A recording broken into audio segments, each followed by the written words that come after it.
our society continues toward a deeper mechanization and technological saturation, the bird invites you to look at the world through new eyes and to really see, to hear the voice that rises above the gears and the industrial.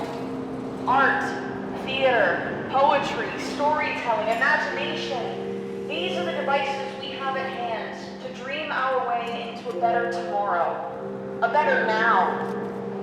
Listen.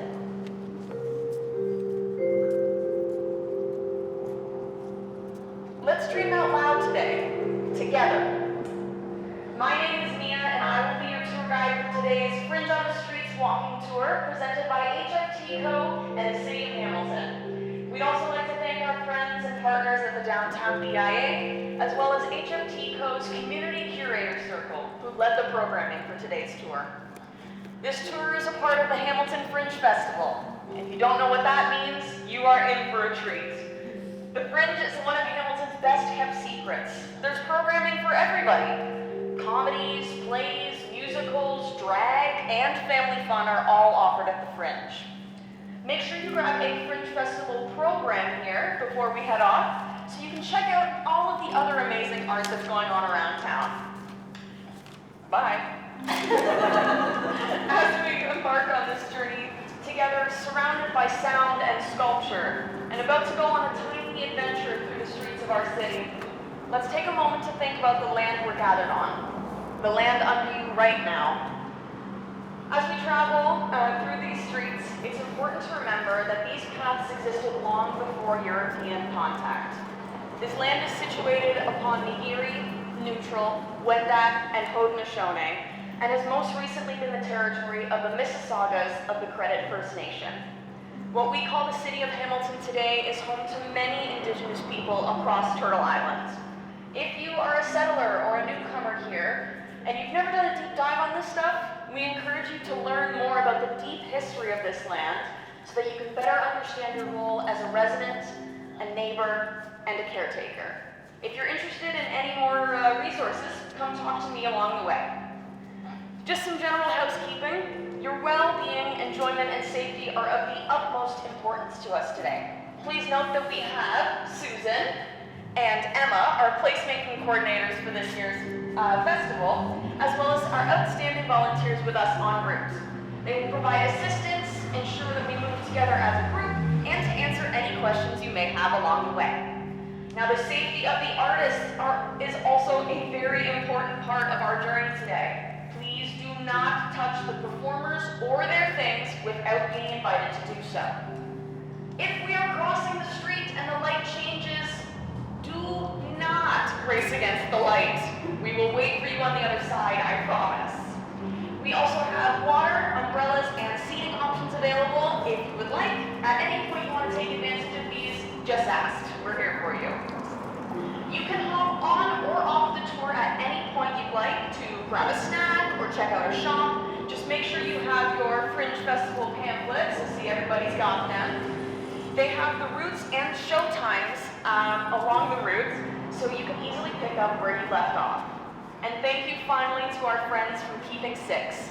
They are a local peer-led organization dedicated to harm reduction and support for unhoused and vulnerable residents, so that everyone feels included, seen, and safe. They are the absolute best. Let's give them a hand for their contribution to our community. I'm just gonna pass it off to one of our placemakers, Susan. I'm just kidding. You're just kidding. Beautiful. Love it. Now, I think the bird may be getting a little bit restless. I mean, it's quite hot indoors, and I don't know if you've ever seen a bird inside of a glass window. I think the bird may want to show us something.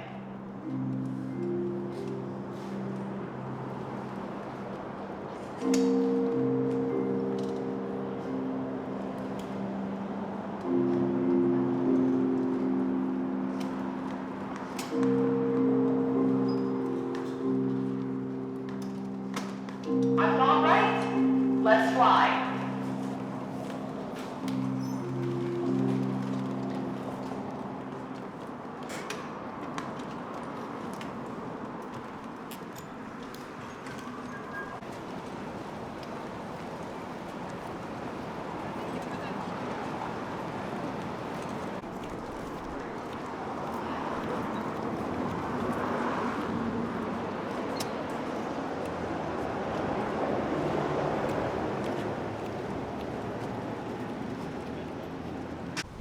Yeah, right. Oh, hi, Raccoony. Look, we got visitors. You don't look so good.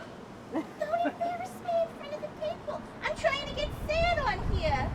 I haven't the sweet embrace of a butt cheek in weeks. These people don't want to sit on you. This city don't like messy ladies. What do you mean by that? Well, it says it right there in the Urban Forestry Guide. Urban street tree species preferred. Bur oak, sycamore maple, ornamental pear, and ginkgo, but only if male. Oh, That's because they gotta cut those female ginkgos out of the way, and all because their seeds smell like vomit in a 20-foot radius and they poison dogs. well-behaved infrastructure rarely makes history. I agree, but that's not how it works anymore. Nowadays, it's all about beautification. I know a thing or two about that. Oh, brother, don't you miss the old days? Back when? Oh, back before the Toronto transplants? Back before the Stelco layoffs. Oh, when the North End was a bad neighborhood. Yeah, now these manja cakes call it the waterfront. All because of these vultures with their renoviction, gentrification, and vacant lots. Plywood is the new steel, I think. You know what? I want to be the armpit of Canada again. That way there's no more investment and you can take your organ renewal and shove it up your jolly cunt. But, Raccoony, then nothing will ever get better. Better for who? White 20-something artists with bachelor's degrees and middle-class parents? Oh, where? Or better for whoever comes next after them, when the dust settles and the rent triples because the neighborhood got charming. At least when it's dirty and dangerous, it's still ours. But Raccoony, I'm trying to get discovered here. And I have so many wonderful qualities. See the modern curve in my edges, or the way that I'm situated for a perfect view down James Street? Oh, brother. I'm trying to say that there must be some way to make this neighborhood more connected and active, more livable and joyful, more resilient and free, without displacing citizens. Thank you for joining us. Don't forget to sign up to receive updates about our exciting urban boundary expansion. Beautiful new homes, free from the downtown core's pesky inclusionary zoning, because you deserve to live with people just like you. Sprawling new homes directly on top of Canada's only remaining Class 1 soil, equipped with a gorgeous 500 square foot 2-car garage, which, if we get our way, you'll be legally barred from turning into a rental unit if you ever fall on hard times.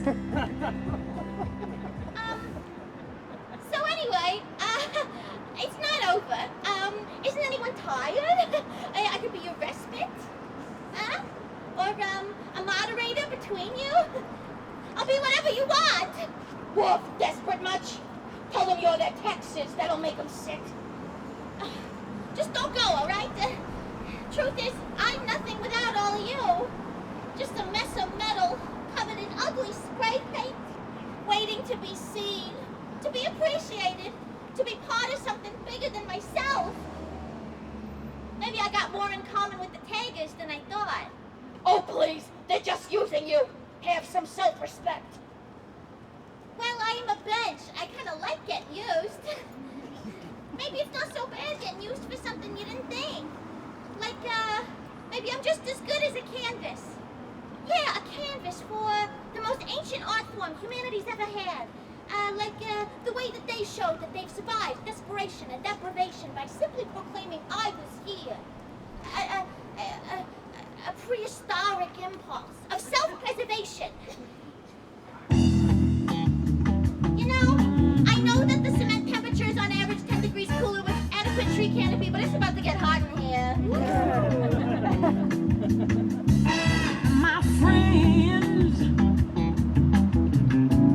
feel it's their appointed duty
latest beta version of Business Finance Big Boy Real Estate Development Corp's experiential street experience.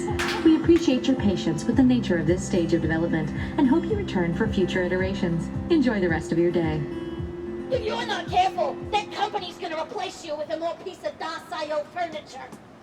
What are they gonna do, huh? Do you press a Zoom call button from the headquarters in Toronto or their home in Mississauga? Why should I care about someone who's not standing right here? I'm loyal to the loiterers. Those who thought that this very pocket is worth being in, just for a moment, no matter the reason. Who am I to define what public space is for, huh? They're the public, not me. Well, kumbaya, but you do define it. What do you mean by that?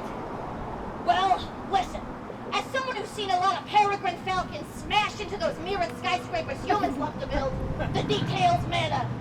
Actually, I heard that Hamilton was designated as a bird-friendly city in 2022, so I bet the evenly spaced grid of vinyl dots is coming. And also, lots of people like my details. I'm triangulated. See? I got some shade. There's a grocery store right over there. There's some parking and the Hamilton bike share rack just over there.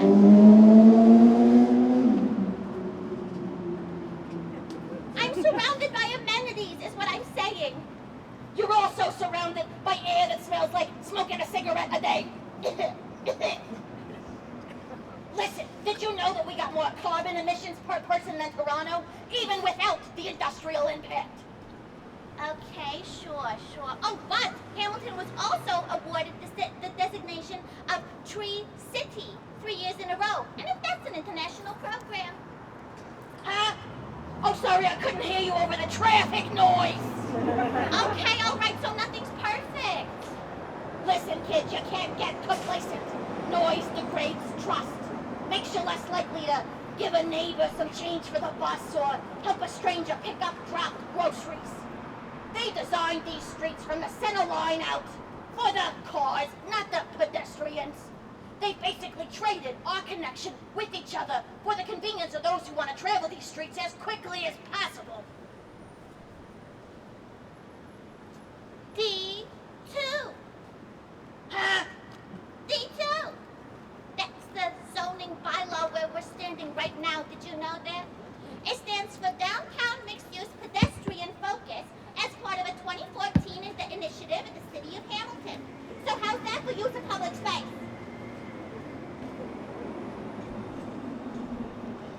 Then what's that steel bar in your center that makes it impossible to sleep on you? Oh, this is an armrest. Is it? Or is it a message? Well, I'm a bench. I'm vibrant urban living. I'm a grassroots community vibe. Grassroots is a monoculture. What I'm saying is, everybody wants community till it's uncomfortable. You say you want everyone to share in the wealth of the city, but your form communicates the opposite. All I ever wanted was a warm butt in my lap. That's so hard. Why's everything gotta be so complicated? Listen, take it from me, a straddler of worlds. Somebody who's tied indelibly to the city and yet still part of the wild. The raccoon. The best cities are more like forests. Think of yourself as a sycamore maple. You know those big roots, deep, anchoring you to the ground? Those are like your friends, your family, your chosen community. But the long, thin roots stretching out across the surface, without those, what do you think happens? The tree falls over, the slightest wind? Aw, shucks. Cue music!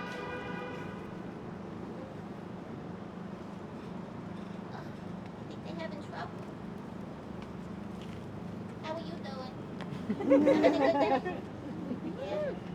Yeah, I bet you are. Yeah.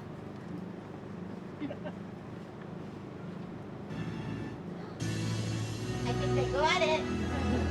Give them a round of applause. Woo! Now back to what we were talking about this thing. I've listened a lot about what Raccoon was trying to say, and I have a couple ideas about how I might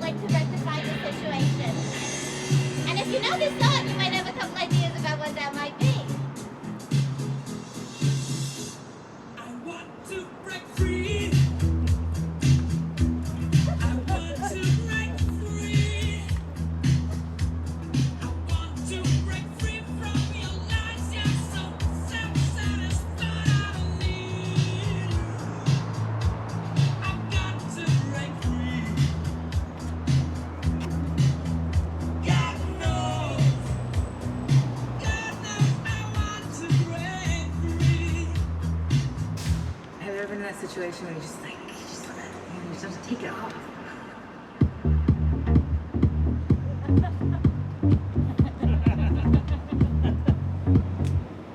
Take it off. Slow, steady, undress. Impress. Take it off.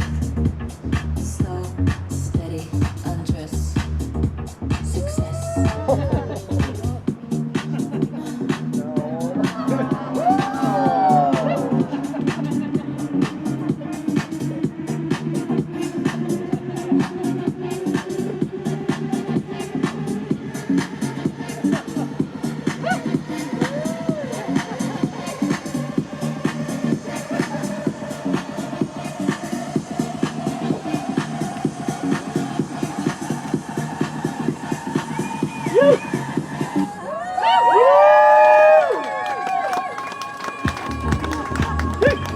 From all of us here at Business Finance Big Boy Real Estate Development Corp, please, for the love of God, proceed to the next checkpoint.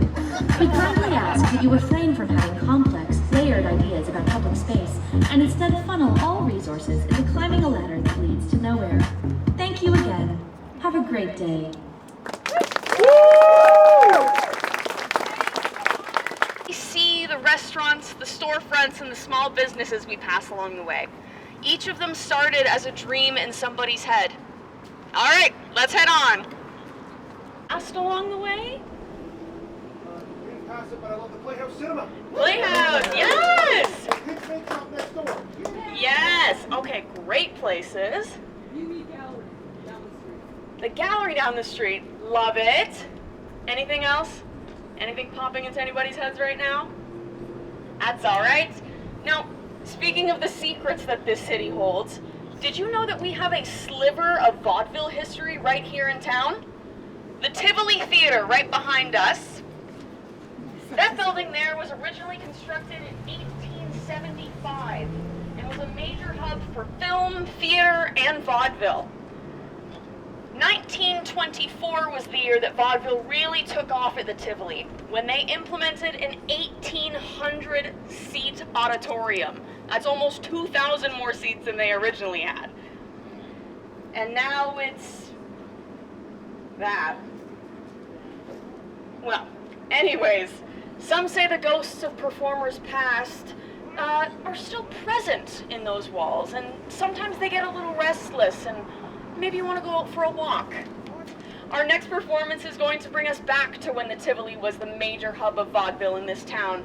The tale of 4 chorus girls on their one-night-only engagement at the Tivoli Theater. Let's see if we can go find the ghosts of the Pony Girls. We're gonna cross this way and that way. Oh, you're late. It's only 1/2 and calls at 1/4 after. Sue me, my sister didn't wake me. She always wakes me. You don't have a clock? What for? She worked just fine until today. I think she's mad at me. Well, she was on time. I'm aware. She was fine all through Sudbury. Who knew it was going to be Hamilton that took her out? Well, Rosie's always been tightly wound. She's crazy. She can get up on time. What's got you suddenly obsessed with punctuality? I'm bored, and you're right in front of me. So, late night? No. Are you sure? Yes. Do you have a light? You know, I could have sworn I heard drum practice down the hall. Oh, forget it. Hey, Billy? Yeah? We were both wrong. It's 1:45, 15 to curtain. Jesus Christ. Really? 15 to curtain? Feels like I've been back there for years. Mm-hmm.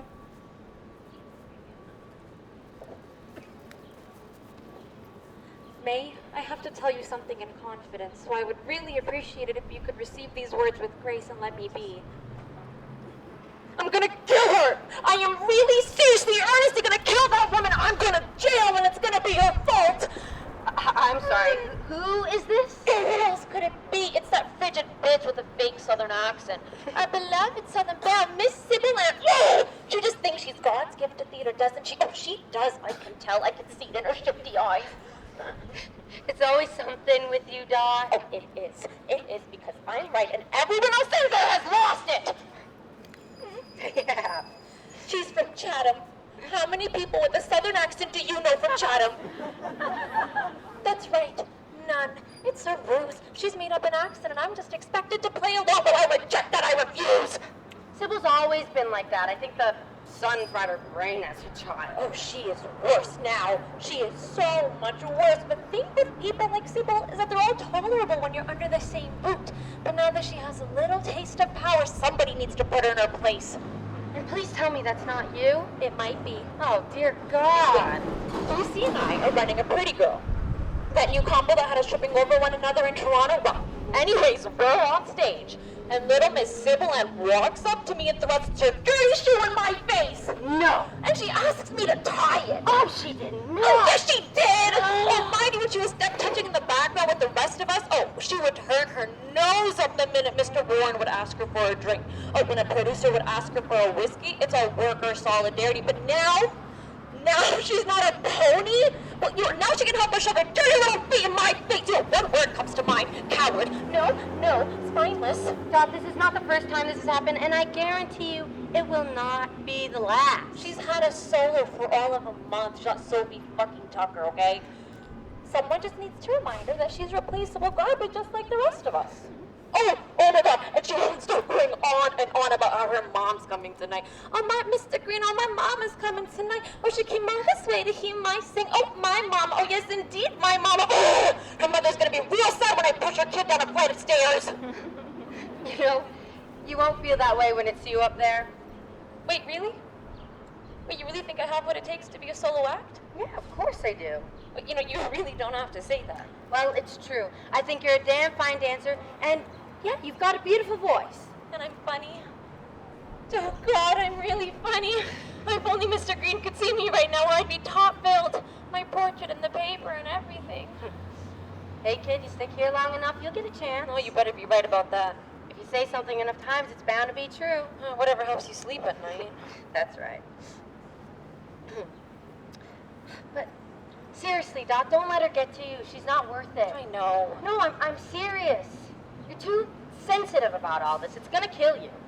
You gotta take your brain and forget it's in any way attached to your body, okay? They don't give a shit if you're smart, or if you care, or if you're unique, and if anybody in there tells you differently, they're lying to you.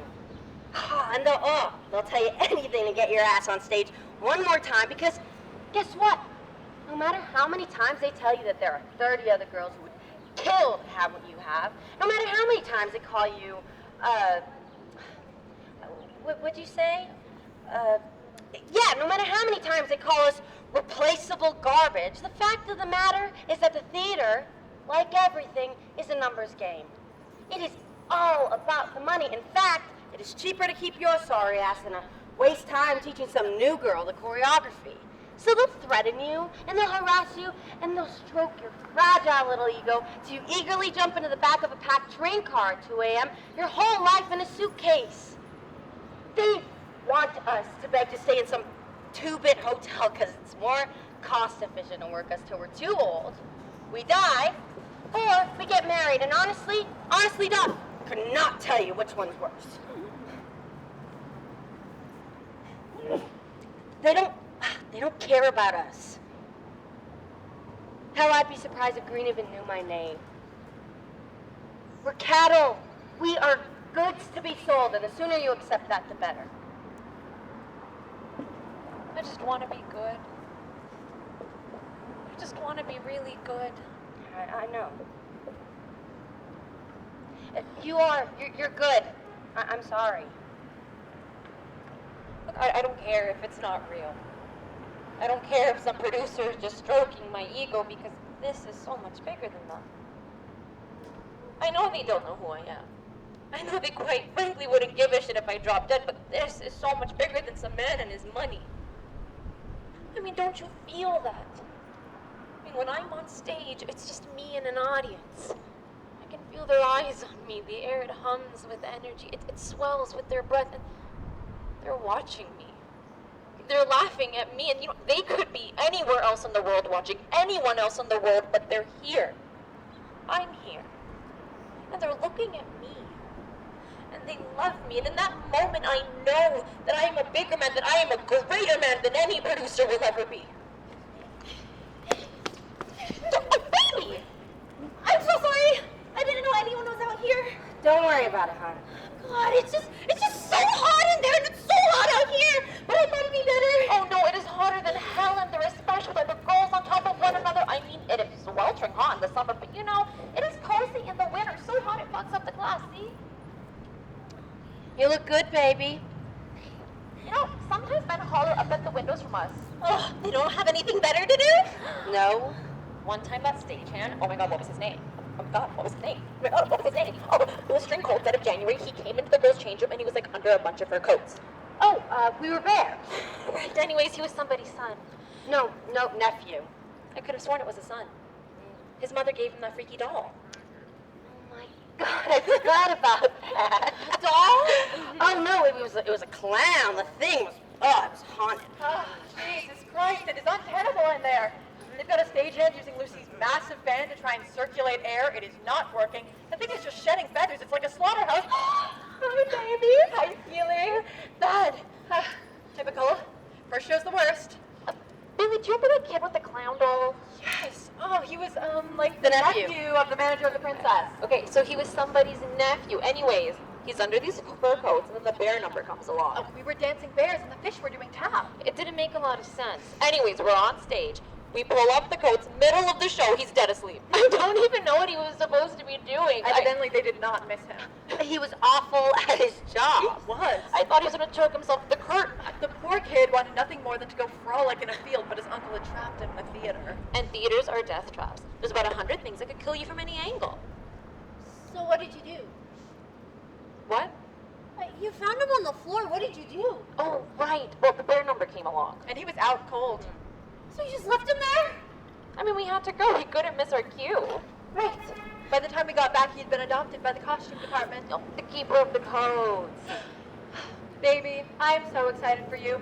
You don't need to be nervous. We've seen a lot of girls come into the show, and some of them needed to be nervous. Trust me, they did. But you don't need to be nervous at all. Oh, you're nervous?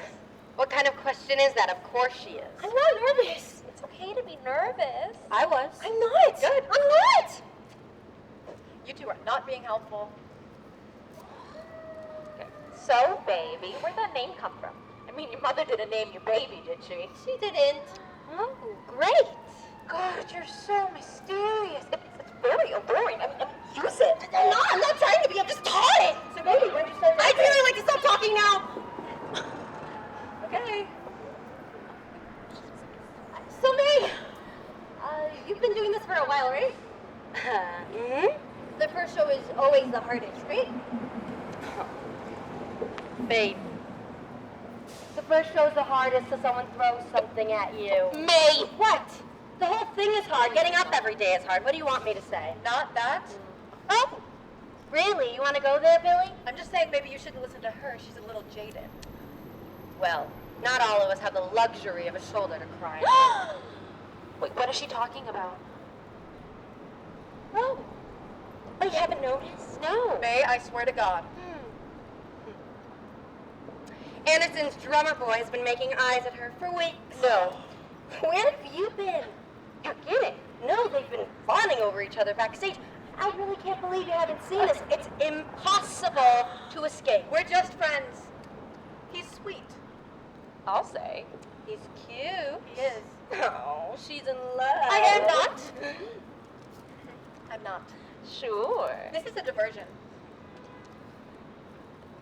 You should have seen them backstage. It was the craziest thing I've ever seen. I can't believe you're going to tell them this. I'm so sorry.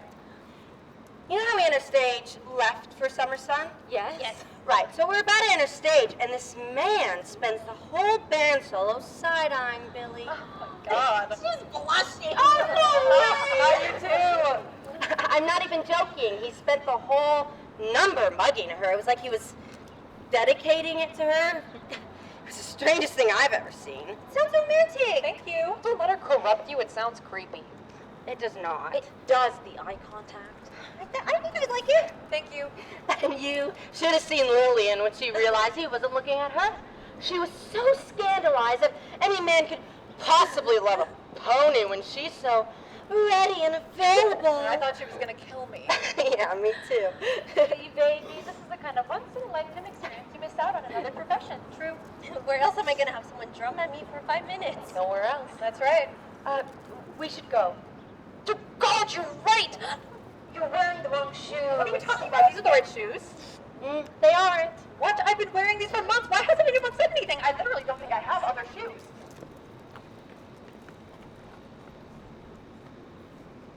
Are you coming? Yeah. Can I ask you something? Sure. It doesn't get easier? No. Oh, it doesn't. I don't think I'm cut out for this. I don't think I want it enough. Those girls in there, they have so much ambition. They want so much for themselves. And I guess I've never been like that. I don't think I'm that type of person. You know, if this is it, then how do you keep coming back? If you really truly believe that this is some failing industry that'll cannibalize itself, how can you bring yourself to show up every day? It's just that this was all so hard for me. And I'm a dancer. I dance. And I realize how stupid that sounds, but this is all so much more complicated. And if I'm already struggling, this is just going to get worse. I feel like I should just run and leave. I should just leave and never look back. Because what? I'm going to wake up in 10 years and realize I'm just not that good. And that I've wasted my life playing a dancing pig in the Farmyard Review when I could have done something so much better. What if this is it? What if this is it and nothing ever changes? What if it only gets worse? It's cute to be 18 and have a big flashy showbiz dream, but 5-10 years from now? What do I tell my friends? What do I tell my parents?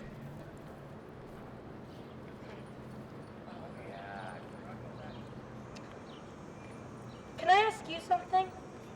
Yeah. What else could you do? What?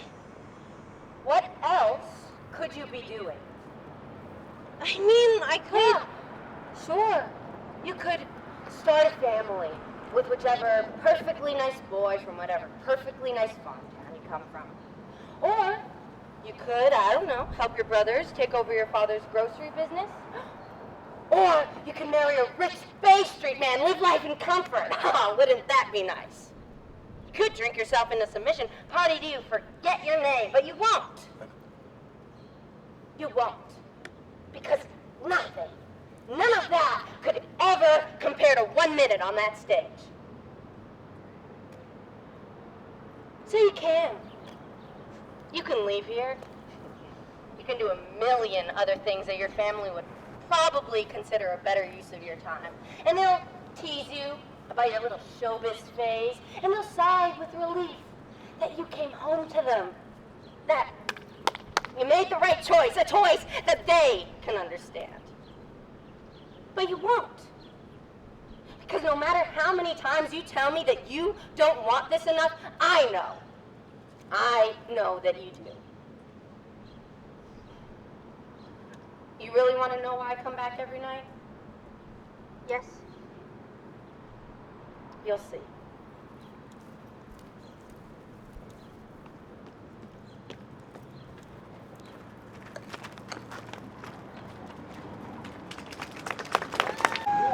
Exactly. She was a medical rock star and consistently fought to pave the way for feminists in Canada. Let's go see her now. Oh, why, hello there. I wasn't expecting any visitors today. Did you all give me a call? Well, I don't check my messages nearly as often as I used to, although there was a time when all I had were people calling for me. But nowadays, I mostly like to sit back and bask in the sights and sounds of Hamilton. The honking of horns. The yelling and screaming of people outdoors. Yes, yes. But also the kindness and friendliness of my neighbors, too. It seems a much different world than the one that I grew up in. Don't you remember? No? You don't remember? Oh, well, then you're far too young then, but you really should be thankful about that. Well, I suppose I should introduce myself. My name is Elizabeth Bagshaw, M.D. And yes, you did hear me right. That's technically not Miss nor Mrs., but Dr. Bagshaw. A girl should flaunt her hard-won credentials when she can. Although I suppose being a woman doctor is not exactly as rare a thing nowadays, and we should all be grateful about that. But it wasn't exactly always the case. I can still remember my first day at the University of Toronto signing up for my classes. All the other girls were signing up for the arts programs, hoping to become teachers, stenographers, bookkeepers, and shopkeepers, and the like. Oh, but those professions never suited me. No, I stood in line for medicine, amongst all the men who laughed at me. But I didn't let it bother me, though, because I knew exactly what I wanted. And those men weren't laughing for long, because it turned out that I had a natural aptitude for medicine. My professors would heap praise onto me for my ability to dissect a cadaver with my steady hand, heart of steel, and the dexterity. Oh, how I loved carving neat, straight lines into the body and learning about its functions. I would have liked to have gone on for a surgeon, but in those days there was no chance. You see, society would never have trusted a woman to be a surgeon. So instead, I focused my efforts on maternity and decided to open my private practice here in Hamilton upon my graduation, primarily servicing immigrants with the pregnancy and birthing process. Now, I don't mean to brag, but I was rather popular amongst my patients. And in 3 years' time, I had signed more birth certificates than any other doctor in the city. I really do wish that, oh, thank you very much, yes, I really do wish that they had given out medals for that sort of thing. It would have looked rather nice on my wall, don't you think? Well, I settled into my routine as a doctor until, in 1932, I received a call from a Mary Hawkins. Now, I expected it to be a regular call and was ready to ask the regular questions, you know, how long have you been pregnant, where are you located, and the like. But instead, she launched into an explanation about her idea to begin a local birth control clinic. The head doctor had left her in the lurch, and she was looking for someone else to take on the responsibility of running it. Well, I must admit that the prospect rather intrigued me, despite the fact that the enterprise was entirely illegal. Because, you see, I knew firsthand that families growing larger and larger with less and less resources available to them was quite a challenge in the Great Depression. But I also had to consider my time. I was already worked to the bone, delivering babies day and night, and cycling so hard across Hamilton that my feet ached. Plus, I had my son John to think about. So I chose to decline Mary's request. But that night, as I tried to get to sleep, I couldn't help but envision the face of a woman who was scared to learn that she was pregnant for the 6th time in 6 years. The pockmarked and weary face of a man who was pounding the pavement for work with mere pennies to feed his family of 10. The letters I received detailing the death of my patients who had undergone illegal abortions just to avoid another mouth to feed.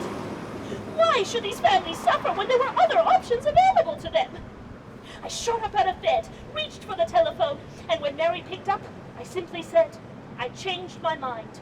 Count me in. And from then on, I ran the clinic, primarily as a volunteer, alongside my private practice. Every Friday, I would walk down York Boulevard, just over there, in fact, and I would help fit women with diaphragms and assist with their family planning. In our first year, Mary expected us to have about 60 or so women, but instead, we had 400. I seem to be the only one not surprised by this, because you see, I had seen firsthand that it was arrogant men who ran the banks, governments, and educational systems, which meant that the average woman had very little knowledge about how her body worked, and even less choice in what to do with it. Ridiculous, I know. And to think that we were the first organization of its kind in all of Canada, the first to acknowledge that women needed and deserved their own personalized health care. The ignorance and stupidity of men will never fail to make me laugh, even at my old age. Well, these men were a difficulty for us because they were rather vocally against us, often citing the law, family values, and especially religion. Our greatest opponent was a J.T. McNally, a local Catholic priest. Oh, how he would rant and rave about how birth control was blasphemous, degrading, and dehumanizing. And he would note that any woman who used or ran our services was a heretic and devil. Well, if I was a devil, I didn't worry about it. Because you see, McNally was giving us the best advertising we could have possibly asked for. And we weren't allowed to advertise our services, so here he was doing it for us. I would say to the nurses, now listen up. At the next 2 or 3 clinics, be sure to not be late, because we'll have a good number of Roman Catholics there. And we always did. So in a sense, I suppose we had McNally to thank for that. Nevertheless, McNally's hatred was a reminder that our work was, in fact, illegal. Now, I never let it bother me because I wasn't one to stand back from a challenge, even if that challenge happened to be facing 2 years in prison. You see, there was a loophole in the law that stated that if you could prove you were working in favor of public good, you would remain free. Well, it all came to a head in 1936 when fellow doctor Dorothea Palmer, located in Ottawa, was put on trial for giving birth control information to her patients in their homes. Oh, how the girls at the clinic bit their nails to the quick, anxious and scared as birds over what the verdicts might be. We waited and waited as the tension grew and grew until finally, after 20 long days of waiting, a verdict had been reached. Dorothea Palmer was found to be working in favor of public good. Oh, how me and the girls laughed and celebrated, knowing that finally the world could see our vision. And when Palmer was tried for a second time and won again, we were so happy to know that ours and our patients' safety and health care was secured for the future. Well, from that point on, work at the clinic became rather mundane, what with the lack of the threat of prison hanging over our heads and all. I continued to work until I finally stepped back at the age of 85, having dedicated 34 years to my cause. It was another 3 years after that when the government finally decided to legalize birth control. They really took their sweet time with that, don't you think? I continued with my private practice for another 10 years, finally retiring completely at the age of 95, making me the oldest practicing physician in all of Canada. I guess you could say I was passionate, but, well, even passion ends, and I was ready to sit back and relax with my golf clubs and a nice book. And, well, that brings us to today, here, where I'm rather talking all of your ears off. Now, I suppose after hearing my story, you may think me to be a rather interesting or even perhaps extraordinary person. But really, I just lived my life for myself, never letting anyone get in the way of doing what I wanted to do, and always giving help to those who needed and deserved it. It's a pretty good life, don't you think? You all should give it a try, especially you women. Bye-bye.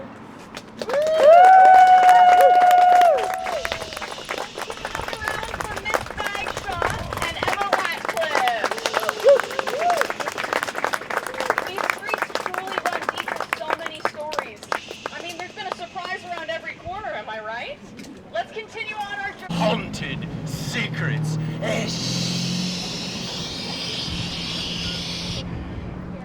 She shushes his shushing lips for far too long. Follow me. I shall replace me from the past to show you the future. You're me from the past, just to make that. Shadows of confidence. For in your time, you have let the developers take over. For in my time, no one exists. There is nothing. For everything is a condo.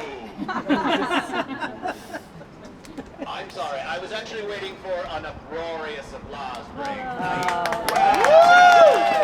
assume in your time you absolutely love condos, yes? Of course you do. You sold up all of your publicly owned lands and historical places of relevance to condo developers. You did do that, yeah? You don't have to do that. You can stop it by rising up. This other soon-to-be fee-built condo. The city center, originally owned by the city, sold off to foreign investors who've never actually built a condo before, are already making progress. Oh. No, they're not. But at least they have publicly sanctioned graffiti that shall surely solve the housing crisis. Becoming a condo herself. And now she wanders the streets, looking for people to live within her. But no one can afford it.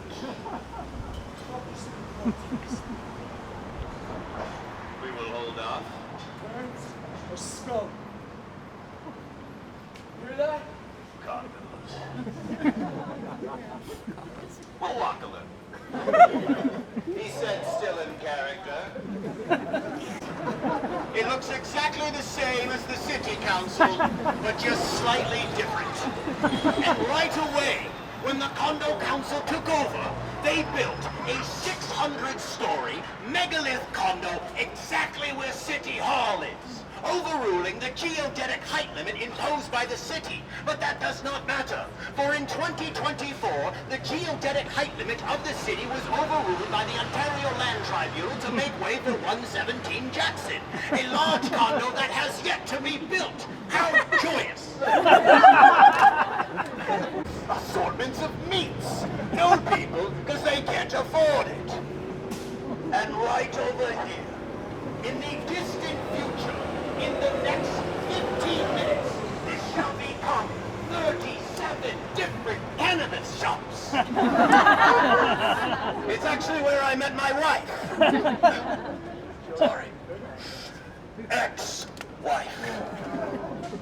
Loretta. Oh, God. I'm fine. I'm fine. I'm not crying. It's just condo dust in my eye. This that the condos bestowed upon us, overruling the geodetic height limit, casting shadows on all the publicly owned land. We used to laugh and cower, as one does cowering. We would hold hands, gazing at the shadows, until one day I turned to my sweet Loretta to touch her hand, and she's gone. Her hand replaced by cold concrete. For now, my sweet Loretta has become a condo herself. 30 stories high, with rooms the size of closets owned by foreign investors who've been preying on the markets. Built by, I don't know, kids who have been given drywall and they can draw blueprints with their elbows. It's a common saying.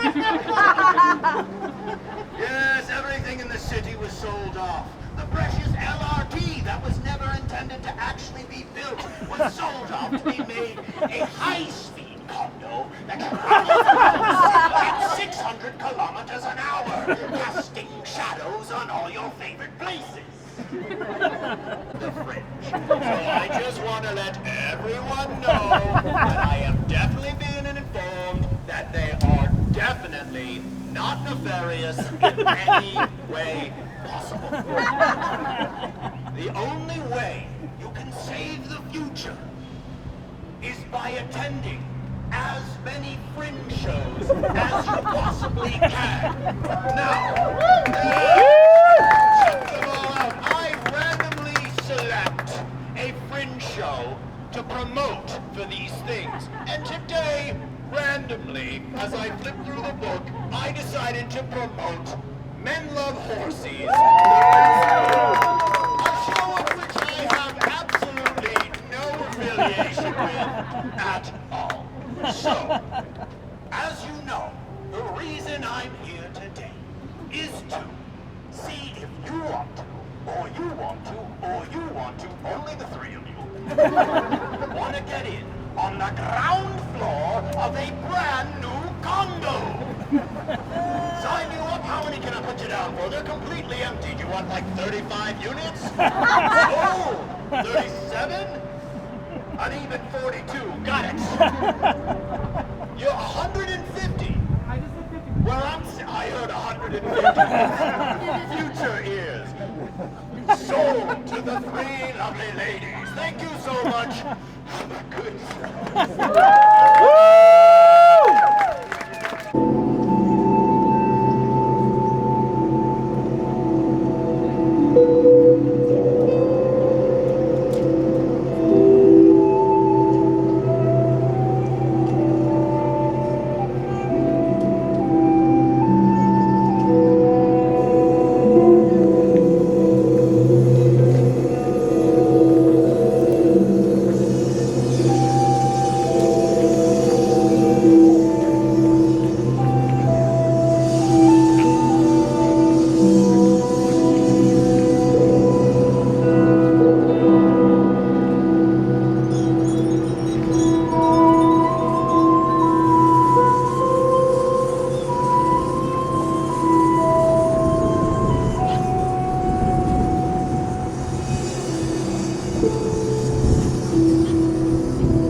double programming running from July 16th till the 27th of this month at venues across the city.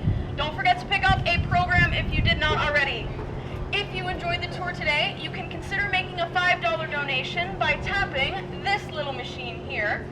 A little bit goes a long way so that we can help you bring live theater to Hamilton. If you would like to also enter the 50-50 draw, you can go to the info hub right there, or you can go inside to the Lister block.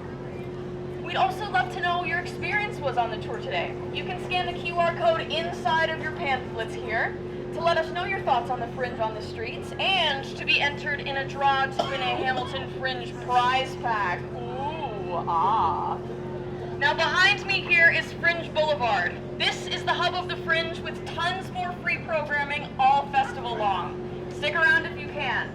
Tonight at the Fringe Boulevard at 5 p.m. we have our Keeping Six open mic night, and at 8:30 we have karaoke. Our next Fringe on the Streets tour is Thursday the 24th at 6 p.m. Come on in, make yourself at home, and enjoy the summer vibes. And thank you again from the Hamilton Fringe Festival.